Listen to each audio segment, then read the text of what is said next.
Limelight. Rafi and I were very happy to do a kind of a repeat of what we did a couple of weeks ago, which I think a lot of people appreciated. And it came to me, I got a few people like Len who said, "Oh, this is really good stuff." And I said, "Well, we could really take this out on the road." And there's a lot of on the road movies, which I'm sure Rafi can name them all, but I'm thinking of like Abbott and Costello, for instance. Hey Abbott, yeah. So Abbott and Costello, Abbott played the straight guy, and for this scenario, this episode, we're going to have Rafi play the straight guy, which he is. He's a very straight guy, and I'll play Costello, which is the guy who always needs Abbott to help him out. So we're going to do pretty much the same thing. We're going to add a little bit more to it, and then we're going to do a couple of live things because the last time when we got to the live, there wasn't too many people who volunteered. So tonight we will ask for volunteers, but I'll be the first volunteer, and I'm going to do two episodes to kind of show what it's like in real time. I just want to say beforehand, Rafi and I did not rehearse this. We did say what it's going to look like, but there was no rehearsal done. So everything you're getting is spirit in the now, present, live. Okay. We're going to start from the very beginning because this all came to me when I took the S training back in 1975 with Werner Erhard. And I always say, if I didn't do the S training, I would never have picked up A Course in Miracles. And I think that Gary Renard pretty much says the same thing, by the way. He did the S training at just about the same time that I did. And he's come a long way, which we all agree. In 75, I learned what my ego was all about, literally. And I recognized in that 2 hour session that Werner called the anatomy of the ego, that the voice I'm listening to is not my friend. It's just that simple. The voice I'm listening to is not my friend. So why am I listening to it? And with that, things started opening up for me, and then I found the course, and the rest of that story. I will also say that at the time, Lester Levinson, who then became the creator, I guess, of Sedona Method, which is something that Rafi leads, was doing S at the exact same time, and then put one more little ad lib in to kind of make it kind of complete. And out of it all, I am really 99% sure that even though everyone credits Werner Erhard with it, that we're going to give the credit to Shoyam Trungpa, who happens to be Lynn Johnson's teacher, or one of Lynn's teachers. And Shoyam Trungpa was the head of the Tibetan Buddhist I guess, sect at the time. And he came to the United States in the winter of 71, 72, and gave a series of talks. He was just talking from spirit in Boulder, Colorado. And I always say, and no one ever said you're wrong, or no one ever said you're right, but that's my feeling, that Werner Erhard, who started us, was there for those talks. And he got the idea of the ego from the Tibetan Buddhists. So let's take a look at what the anatomy of the ego looks like. And the ego basically is that part of us that remembers things from the past, but not just anything, just things that have hurt you. And since the ego does everything by association, that's how the mind works. If I mention chocolate, you're probably thinking vanilla, and if I say green, you might be thinking blue. I don't know, it was all association. So the idea of remembering the things that hurt us comes down to only three different categories that hurt us. The first, which I mentioned here a couple of weeks ago, is what physically hurts us. And the numero uno physical hurt is when you were born and they cut the umbilical cord. And if you didn't scream bloody murder, you wouldn't even be here because you needed that screaming to fill your lungs with air. So that's a big number one. Then I got beat up in the schoolyard a couple of times. That's also a number one. And then after a while, people don't physically hurt you. So we go on to the second category or the second bunch of things that the ego remembers for you. And by the way, it's remembering for you to protect you. Don't get the wrong idea. It says, hey, listen, the next time someone does this, this is what we're going to do. We're going to scream bloody murder. We're going to do this. So it's not against you. It's doing it for you. It's protecting you.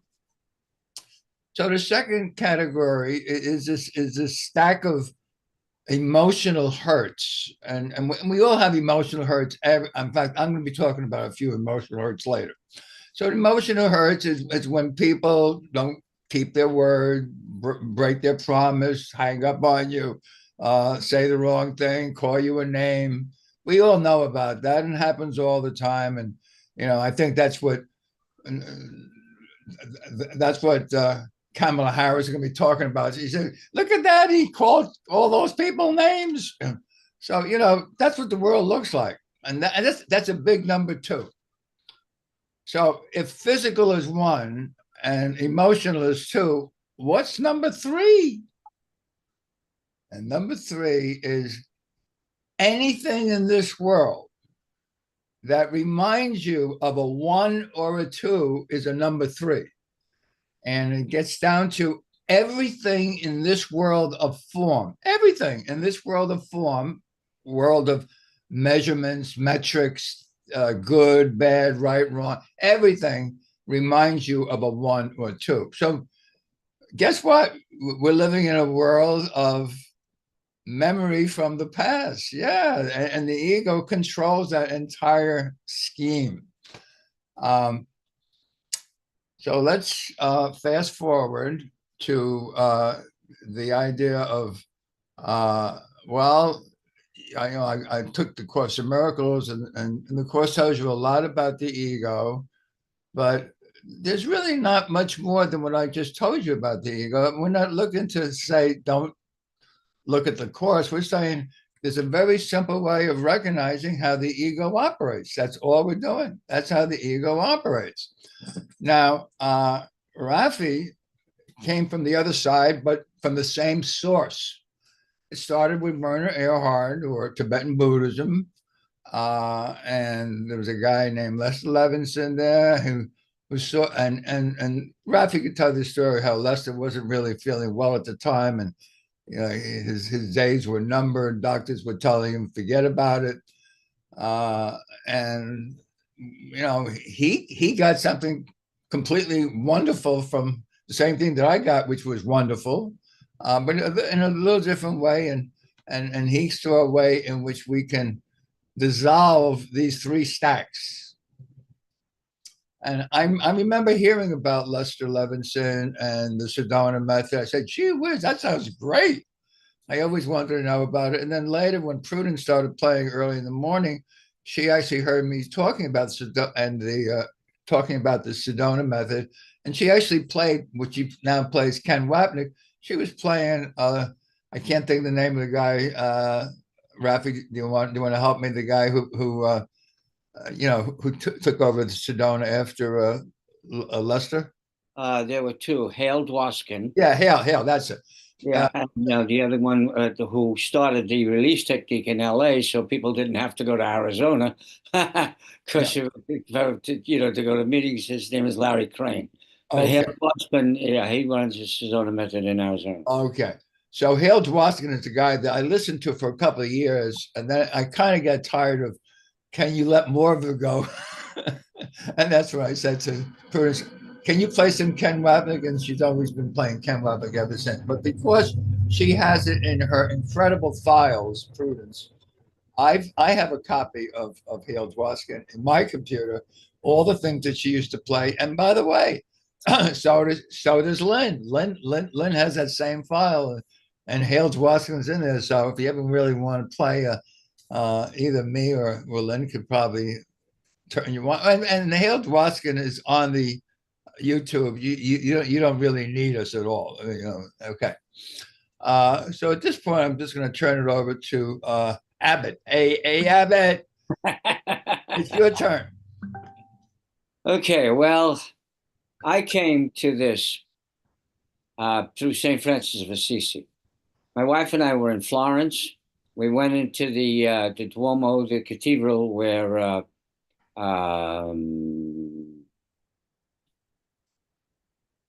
forget who was is buried right now. And I went to the tomb. Michael, was it Michelangelo's? I think. Anyhow, and it was loaded with tourist groups from all over the world, speaking different languages and explaining to the tourists what's going on. And I glanced over to the side. I saw a door open, and inside the door was a room that had showcases around the wall.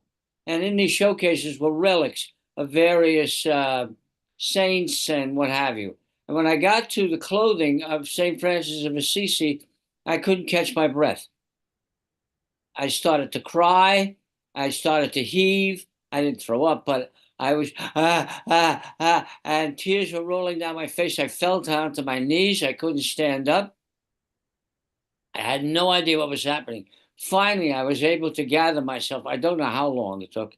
And I went through that crowd. I got out of there, went back to the hotel. I told my wife what was going on. She said, "Oh, I got to see that. Let's go back." And they're not going to happen again, obviously. So we went back and I showed it. As soon as I pointed to it, his cowl and his girdle and his, it happened again. And I said, somebody's talking to me. So she helped me gather myself, and we got out of there. We get back to the United States. The next day, she gets a call from the Sedona Method because she was quite a decorated, honored documentary filmmaker. And they wanted her to ask her to make a film about the Sedona Method, a documentary about it. She said, "Well, I never even heard of it." They said, "Well, we're doing a couple of workshops in Los Angeles this weekend and next weekend. Please come to them so you can see what we're doing. And then you decide whether or not you want to make the film." So we go to them. 10 minutes after I'm in the workshop, I get it. So obviously there are no accidents. All of this was divinely planned for me. And we went Friday, Saturday, and Sunday, and the following weekend we went back again. She didn't get it as much as I did, but I got it completely. And I realized the power of letting go. And then I started to follow the things, went to workshops. A guy had here in LA used to hold them, and then he and his wife moved to Sedona. And I said, now what am I going to do? Phone rings. "Hi, this is Larry Crane. I studied with Lester Levinson for over 20 years, and I live in Los Angeles, and I'm naming what we're doing here, the release technique, but it's what Lester taught me. And would you be interested in coming to a workshop I'm holding at my house?" "Yeah, sure." And I've been following it ever since. I took dozens of courses and workshops and went to various um, on Wednesday nights. They used to have this thing that we would gather. They do it on the phone now. They call it the Wednesday World Call, where for 2 hours you're on the phone with these instructors and they handle. Please, it's so incredible, and I've been following it ever since. I don't know anything more powerful than this. I really don't know, because it's a way of getting rid of all of your non-loving feelings, of quieting the mind, so you can remember what you are. And that's the whole purpose. There is no other purpose. Everything else is ego directed. I got to have more money. I got to have this job. I got to have this person in my life. I got to have, that's attachment to an outcome. Attachment to an outcome, A, is suffering, and B, can never be satisfied because it's coming from an ego point of view. All right. No matter what you have $1 million, your ego is going to tell you you need 1.5 million. You got the right person, you say, yeah, I got the right person. But who knows if somebody better might not come along? Or, my health is perfect. Yeah, is it going to stay that way? Oh my God. Uh, so attachment to outcomes, we have all kinds of exercises that are specifically designed to get rid of attachments to the outcomes of anything so that you're never caught up in that loop. You're never caught up in that constant more and more, gotta have more and more, which the ego is. And it's interesting that you mentioned about the ego as your friend because it disguises itself as a friend because it's just really a collection of thoughts and feelings and ideas and data and information. But so many people call it different things. We call in religion, it's called Satan or the devil. I know a spiritual advisor who calls it the enemy, and they have all kinds of names for it, but it's not your friend because it has no idea what love is. It has no idea what happiness is. It has no idea what imperturbable peace is. It has no idea what the truth of our beingness. We keep, Lester used to say, we keep looking for the truth of our infinite self constantly, but we're looking for it in the world where it isn't, because the mind has no clue. The infinite, the finite can't know the infinite. Well, that's why we keep looking for it in this dream world, in this mirage, and nothing you get out of it can be. You can't get anything out of a mirage that's satisfying.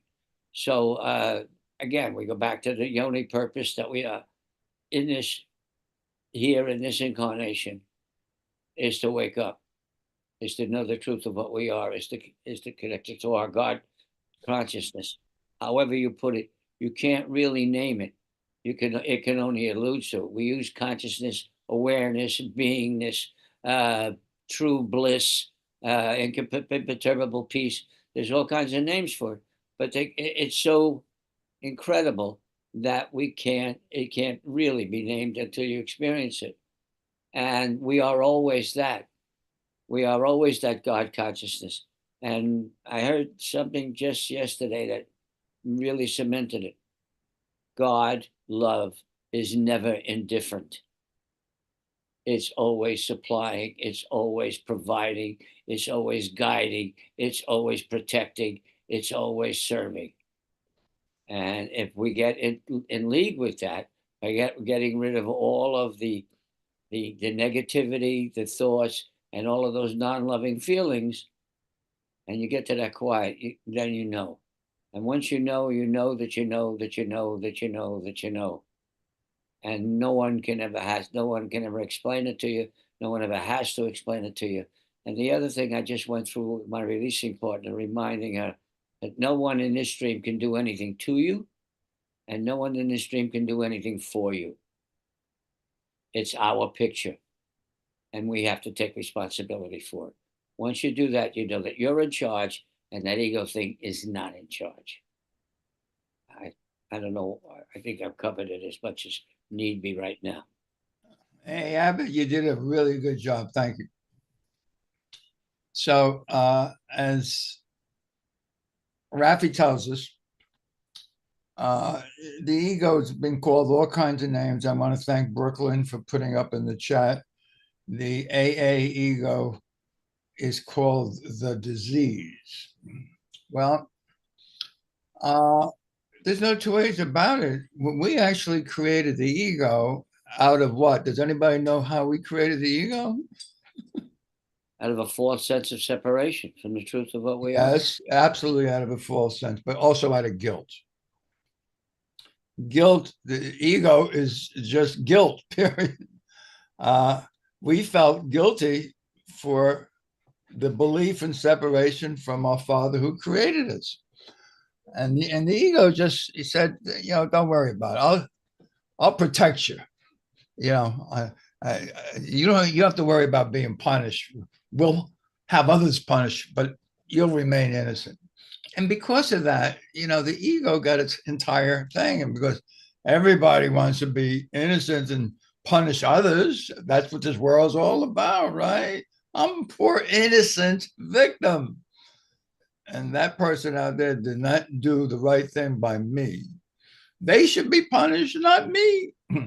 Okay, so we're adding a little thing, but most of you know that stuff anyway. I mean, you all know that. Uh, while Rafi was going through what he was going through, I kind of realized that this is the same thing. I'm talking about Brooklyn again. Brooklyn wanted to, I think it was Brooklyn who brought the idea, let's read A Course of Love on Monday night. And those people who do show up on Monday night realize The Course of Love is saying almost the same thing, but it's saying it in a kind of easier way. And I'm not going to say if it's the same thing or it's a different thing. It sounds easier. They use more relaxed words, and that's exactly what this is. It's Rafi, who is the absolute master teacher of the Sedona method, is going to take me on one of my. I'm doing 2 episodes. Both of them are real, by the way. It's not fiction. Nothing here is fiction, and yet it's all fiction, isn't it? But it's what happens to us, and we think it's real at the time, and we call upon Rafi to take us out of the reality of why it hurts and I'm upset and angry and afraid and all those things that the ego loves. And why does the ego love it? It only has one purpose. It wants to control our mind, and it wants to, and the only way it can do that is to keep our mind busy out the mind, so it doesn't know that it has a mind. That's right, busy it out with all the projects, all the things that I got to do. I got a big to-do list. As soon as I do 2 things, 4 things show up, 8 things show up, 16. There's always more to do. Did you ever finish your to-do list ever? No, because there's always more. More. That's a good word. Antichrist, more. Okay, that's the first half of our Abbott and Costello. And going to the second half, we're going to try. Go ahead, Rafi. I just want to say that all of this now, you and I, it's just talk. You and I have been talking and talking and talking, and it's all intellectual and it's all very, oh boy, and wow, that's really great information. Oh, that's terrific, terrific, terrific, terrific, terrific. One of the greatest things about the release technique is it's not intellectual, it's experiential. Realistic is you can talk to your blue in the face, it's not going to get you anywhere. Here's a tool that does, like Lester used to say, KISS, keep it simple, sweetheart. Here's a tool that you can use so that that all of that talk and all that intellectual stuff can be put aside so you can get to the heart of the matter. Yeah. Thank you. Okay. So what Rafi is saying in simple words is, let's demonstrate. Teaching is a demonstration. As Ken Wapnick says, teaching is not getting in front of a microphone and talking, as Rafi said. That's all concepts. Salvation is an escape from all concepts. So we got to stop talking. Teaching is a demonstration. That's what Jesus said. Teaching is a demonstrator. So that's exactly what the 2 episodes, which I said are real. We didn't fictionalize it. This is stuff that either I or someone who I'm very close to goes through, and we're going to talk about it and I'll be the one that Rafi works with. We are going to call for volunteers later if somebody wants to take it on. Okay. Hey, Abbott, I got this problem.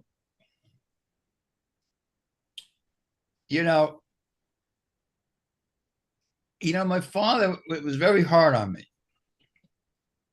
and he wanted me to do it his way, and I had my own way, but he made me wrong, and I never really got over it, because to tell you the truth, he was doing it from the old country, and hey, I was born in the United States. You know what I mean? So I was a young kid, and I felt I wasn't loved. So I went through life trying to do better and trying to live up to, somehow it wasn't happening because I had an older brother who they loved more than me. And I went through some stuff that, I was like second class. I was called a bum. I mean, do you have any thoughts, Abbott? Hey, can you see that that's a story? That's your story. Yeah, it's a Just a story. story. Yeah, yeah, but it hurts. You talk. Let me talk. You just told me a story. Stories are things we make up. That's why we have writers. So you made up a story about you being a kid that wasn't loved, that was called a bum, that was trying to fit, trying to do things so that you'd be more acceptable. And when you get right down to it, you said it was wanting to be loved, right? So let me take very simple as that. Is that wanting approval, wanting control, or wanting to be safe and secure? I guess it's wanting approval. Okay, so can you want and have approval at the same time? No, All right, so would you prefer to have approval or want approval? have. All right, so all feelings come up to leave. Everything here is serving us, everything, even things like feelings of fear, lack, limitation. They're all there for one purpose. Everything in this dream is here to say it's a dream, but it's perfect. So can you get a hold of that wanting approval feeling? If you can feel it in your body, you might feel it in your stomach or in your chest or in your throat. And now I'm just asking you, could you let that feeling go? Just could you? I I'm just could. asking you, I could. Yes. like it's today, Tuesday. Yeah, that's right. I could. Okay, and if you could let that wanting approval feeling go, would you?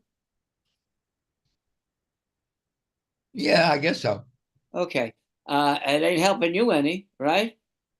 You don't No. feel good when you feel like you're wanting approval, even in that desperation state. Be like me, please love me, right? So could you let go of more wanting approval so you can have approval? Yes or no? Yeah. Could you let go of more wanting approval so you can have approval?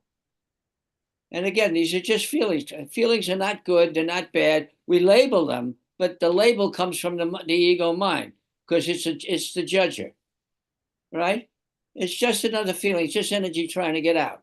Did you let go of the wanting approval feeling to have approval? Yeah. Did you let go of more wanting approval feelings?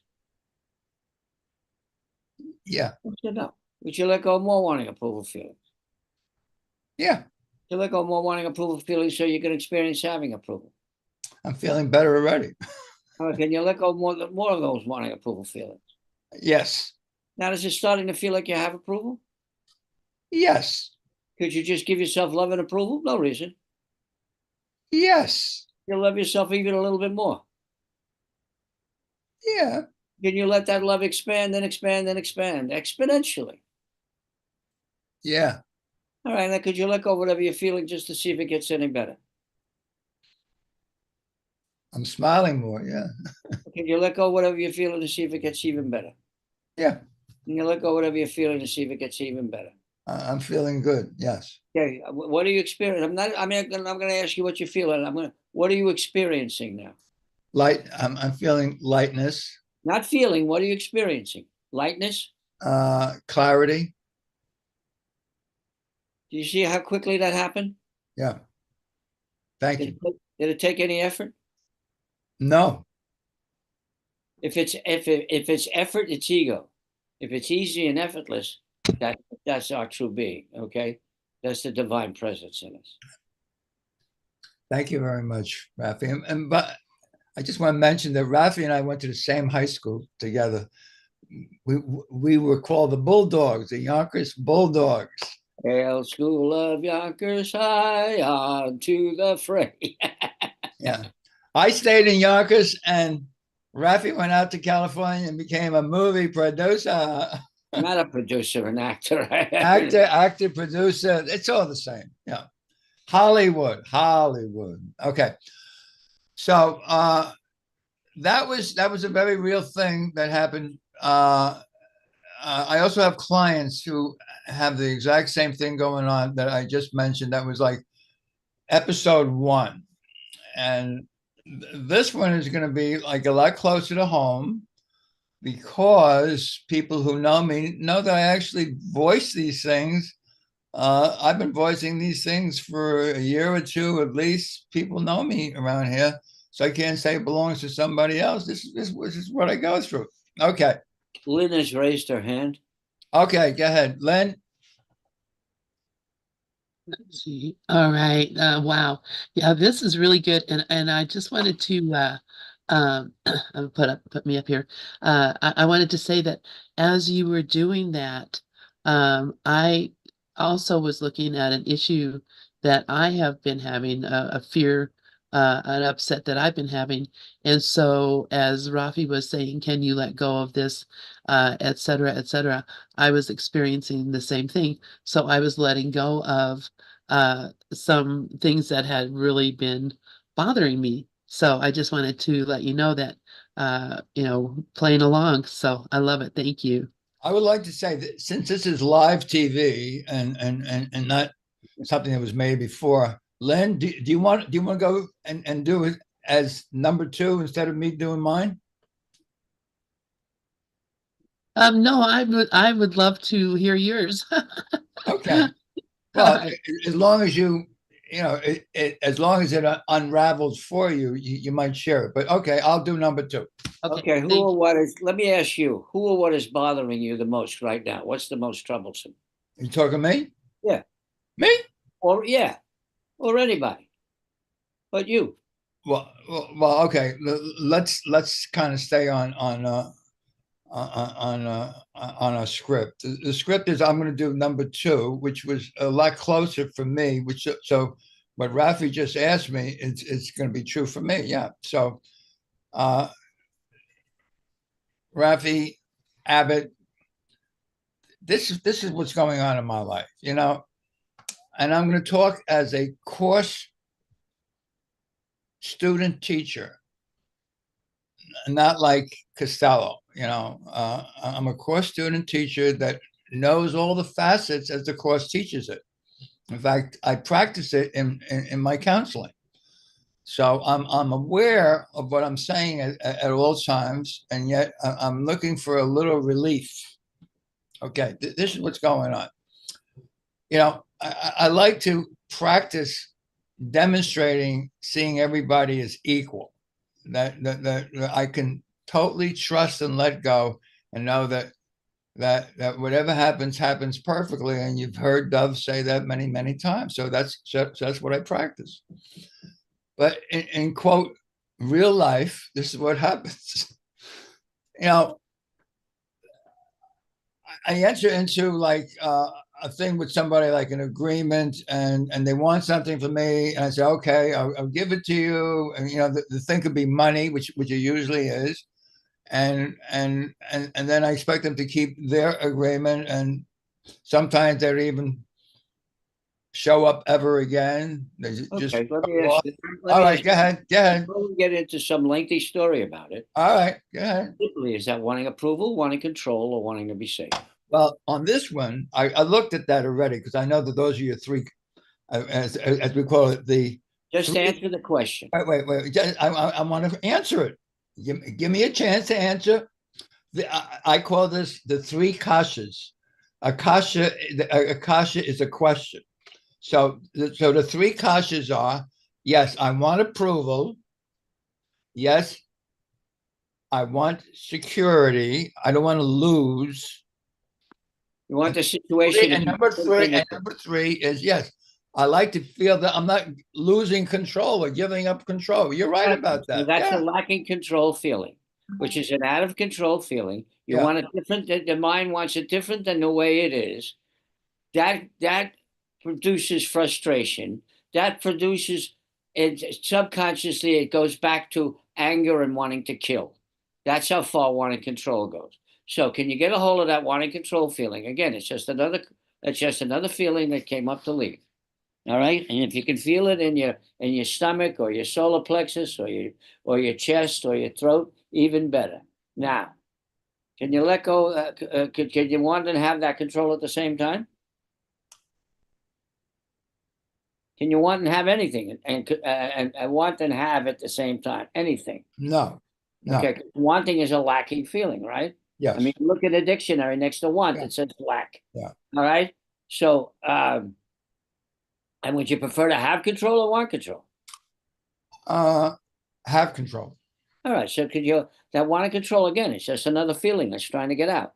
They're not good. They're not bad. They're not real. They're not true. They're not what we are. They're feelings.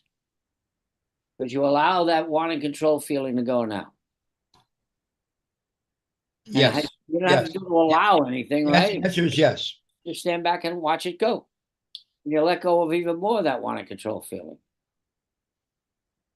Yes, No. And you let go of more of that want and control feeling. But you just allow it to go, yes or no? yes, But you allow more want and control feelings to go now. yes, Everybody release along with us, by the way. If you have anything that's a situation that's coming up that resonates with this lacking out of control feeling, that could you let go of wanting control or have control? yes. I Could you let can. go? Could you allow even more wanting control feelings to go now? Yes or no? Yes, Could you allow even more wanting control feelings to go now? yeah. I'm lightening up already. All right. And the rest of the people just keep releasing along with us. All right. We're all in this together. Could you let go of wanting control or have control? Yes, Is it starting to feel more like you have control? yes, because it's clearer. Yes, You allow that I have to expand and expand and expand and have more control. Just allow it. yeah, Now, could you allow whatever you're feeling, no matter how good it is or whatever it is, good to go just to see if it gets any better? yeah. Yes. Could you allow whatever you're feeling now to go to see if it gets even better? Yeah, I just want to say one thing. I'm beginning to see. That's resistance. What you just did right now is resistance to letting go of wanting control. I thought I wanted to share this for No, everybody. no, no, no, no, no, no, no. Well, Share. What? Let's complete this and then you share. Okay. Okay. Is that all right? Yes or no? in my mind, I'm going to forget it. Then it wasn't what it in the first place, was it? Okay, very good. All right, I surrender. You're talking about your mind like it's you,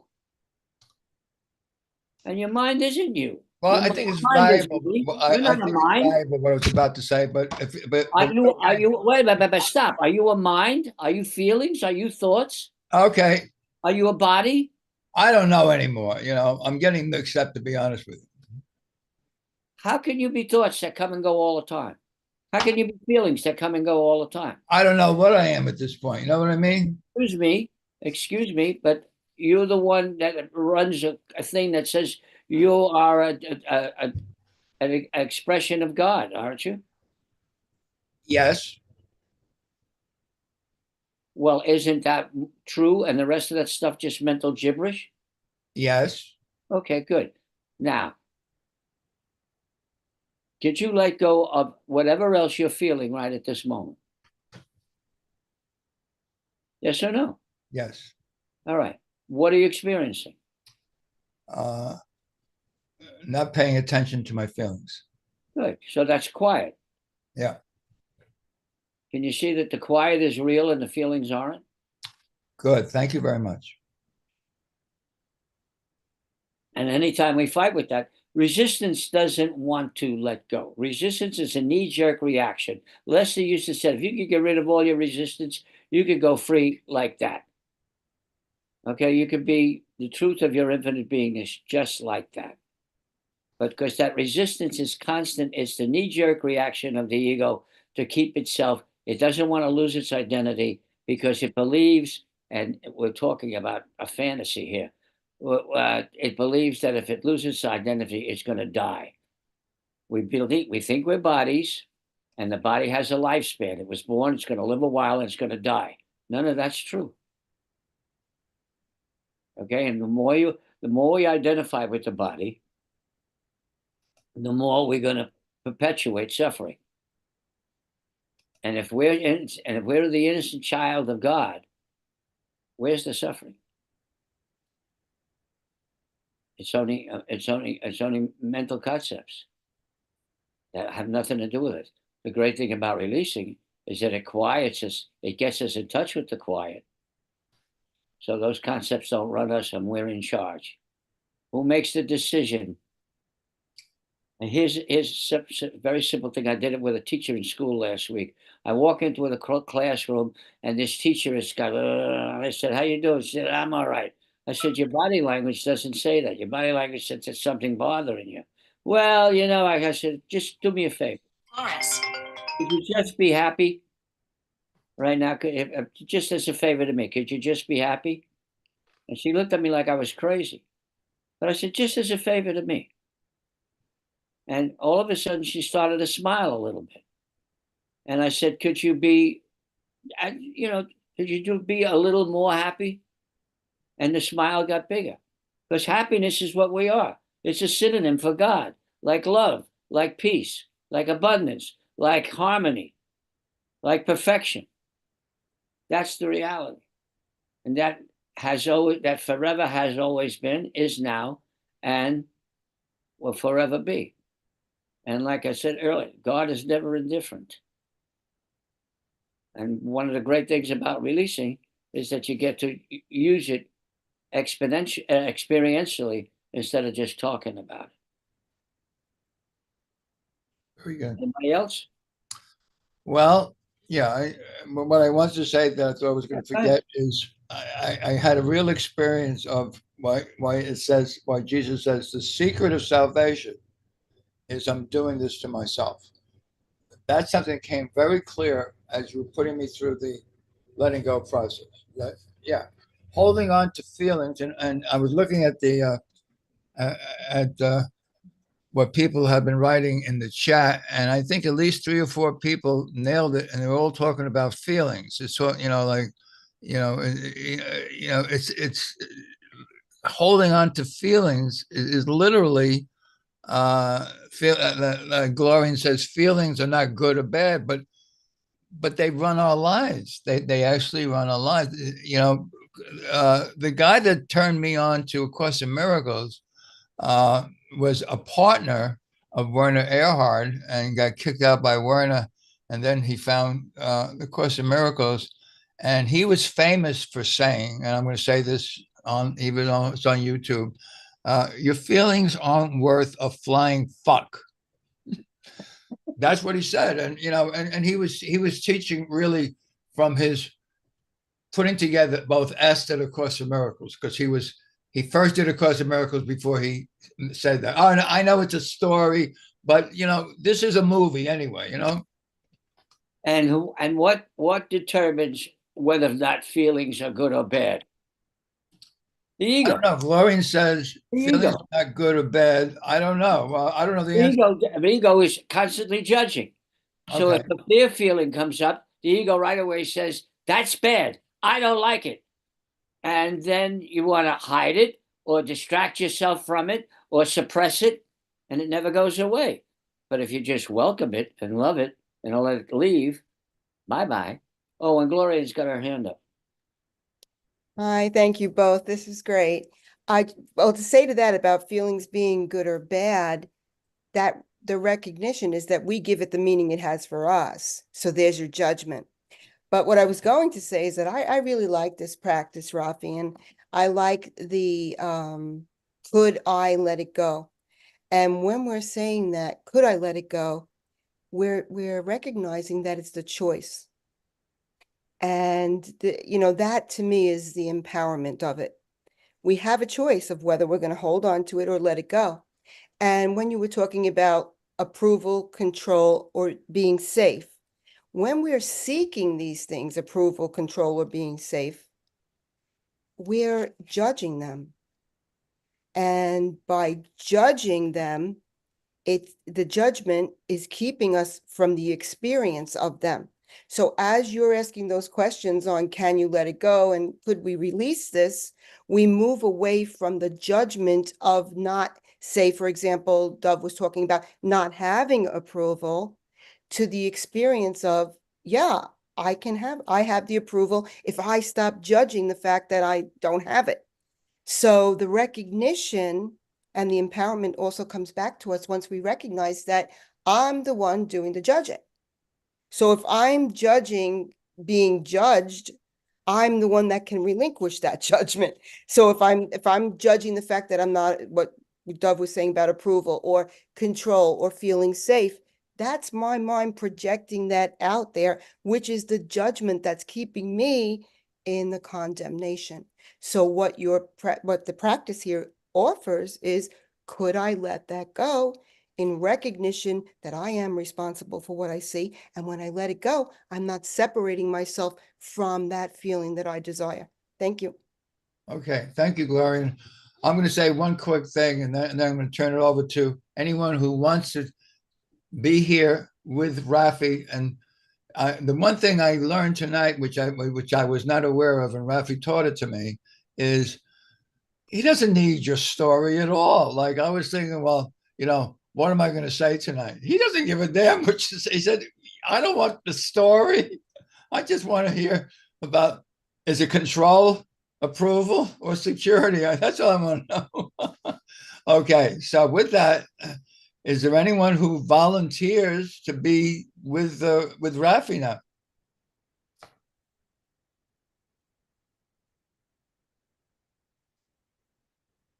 Anyone at all? We got 12 people. We got 10 people in the room beside Rafi and me. Is there something bothering? I'm just asking everybody generally. What's bothering you right now? Is there something bothering you? Something going on in your life? Something bothering you? Something that's troublesome? I was going to say, and Laura, I think maybe wants to say something, but I'll tell you what, after, that little exercise, Rafi, that you and Dove just went through, I could honestly, and believe me, I'm just trying to be as honest as I can right here. It's like I felt like Dove was like a fish, like a worm on a hook, like trying to squirm to get away from, and I know this probably sounds really crazy, but I feel it too. That's when I first started studying nonviolent communication, same thing. I felt like there I could not get away from the questions, to the point where I was actually able to feel safe, and that feeling of unsafe was already there. So, what I didn't realize was it was a um, a desire to feel safe and to be in control. And that's what I also just watched, was it appeared that he was really trying to get back into control of the situation when you guys were chatting back and forth. And it is because you become unmoored. It's like you become unmoored, you become loose from the thing that you were so convinced was the reality of your story. It loosens you from that. And when you become unmoored from that belief that this is what's really going on here, you become confused. And I just watched it. I watched a person that I know and love and respect and have every confidence in, go through a whole event to come to a place where peace was possible in their thinking, and they could let go of a situation that has been very painful for them for a long time. And so I'm just like blown away, and so grateful for you guys choosing to do this. And that's why I didn't volunteer, was because I did not want to be that worm on the hook. If somebody came to your door, rang the doorbell, and you went and you opened the door and they said, you know what? You're a schmuck, you're unworthy, you're stupid, You shouldn't have anything. What the hell is wrong with you? Would you welcome it and say, tell me more? Or would you say, thanks for dropping by and shut the door?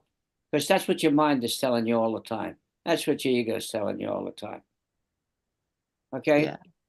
Who's in charge here? You or that?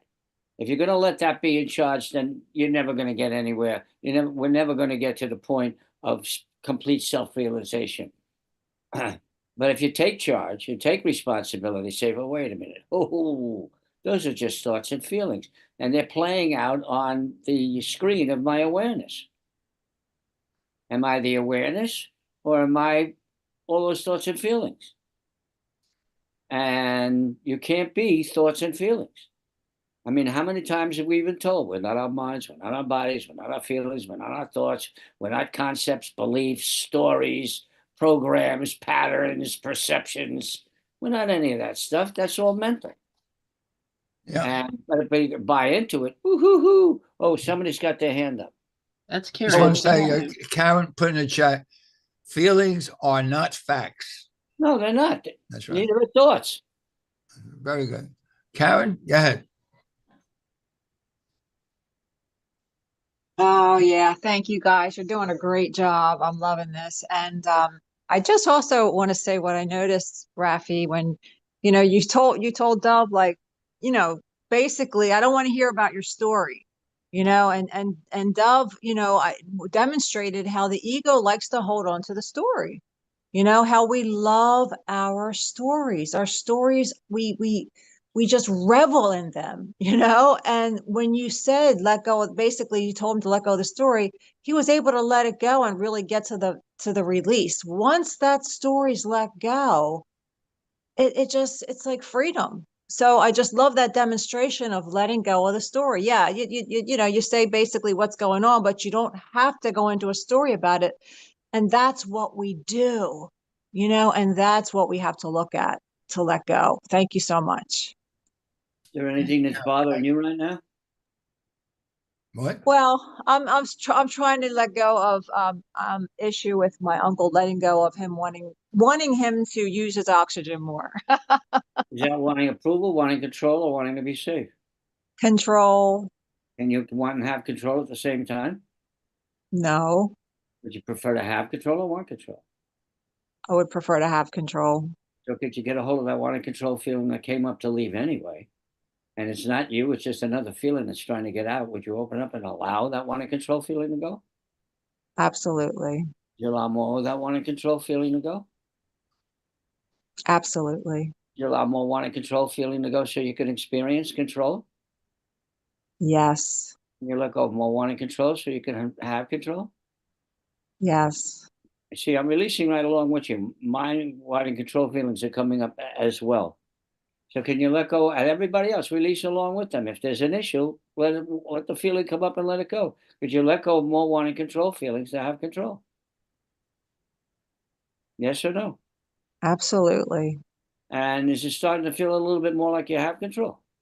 Yes, it really is. And it's making me realize when I do let go of the control, I'm at peace. I Yeah. am at peace. I don't Could you, have that stress or could you let struggle. that? Could you let that expand? Yes. And then could you just let go of whatever you're feeling, just to see if it gets any better? Yes. Go whatever you feel to see if it gets even better, Yes. and let go whatever you feel to see if it gets even better. Yes. And now, what are you experiencing? Not what you're feeling. What are you experiencing? Just relief. Really just relief. You just proved it to yourself. You can talk till you're blue in your face, but until you experience it, then it doesn't really resonate. And there it is. You just proved it to yourself. And who did that?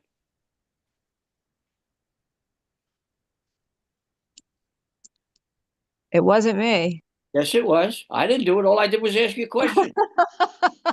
Well, wasn't my ego. That's what I meant to say. It No, wasn't of course not. But it you're not wasn't your my ego ego. anyway. So what difference does it make? Exactly. It was just allowing. It was just Yeah, me. and who made that decision? I did. Thank you. So who's in charge? I'm in charge. I love when you say that. Who's in charge? Right, so you're the boss, and that ego mind is. That's right. Thank you, Rafi. Thank you, everybody. Truly, I see we're at the top of the hour, but it's been a Already? Wow, that was hour. And really for the participation of everyone, because this obviously is on YouTube now, and I'm gonna probably take it and show it to a few people. Maybe Maureen will invite us for a Sunday there. I'll see. Who knows? Yeah, thank you guys both so much, and thank you everyone for participating. This is really I got a lot out of this as well. So Yeah. so grateful for you, Rafi. Yeah. So grateful for you, Dove, and everyone. Anybody else have anything they'd like to share before we go? Yeah, I want to say I got a lot more out of this one than the first one that we did, and I think that's exactly what everything is: practice, practice, practice. The more you practice it, the clearer you get that you're doing this to yourself. Thank you. I love it. so Thanks, grateful guys. to all of you. So grateful to all of you. Thank you, thank you, thank you. I love you, love you, love you. Bye, guys.